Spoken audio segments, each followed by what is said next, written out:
திருவண்ணாமலை மகா தீபத்திற்கு பக்தர்கள் மலையேற அனுமதி கிடையாது என அறநிலையத்துறை அமைச்சர் சேகர் பாபு தெரிவித்துள்ளார்.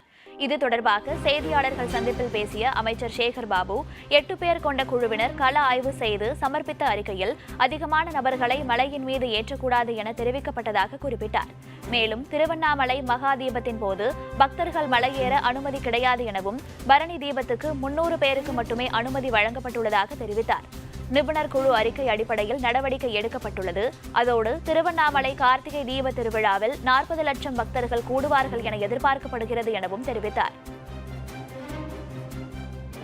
அதிகமான மனிதர்களை மலையின் மீது ஏற்றக்கூடாது என்று ஒரு அறிக்கையில் தெரிவிக்கப்பட்டிருக்கின்றது.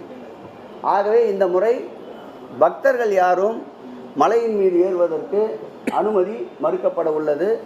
அது முறையாக மாவட்ட ஆட்சியர் அதற்குண்டான அறிவிப்பை வெளியிடுவார்.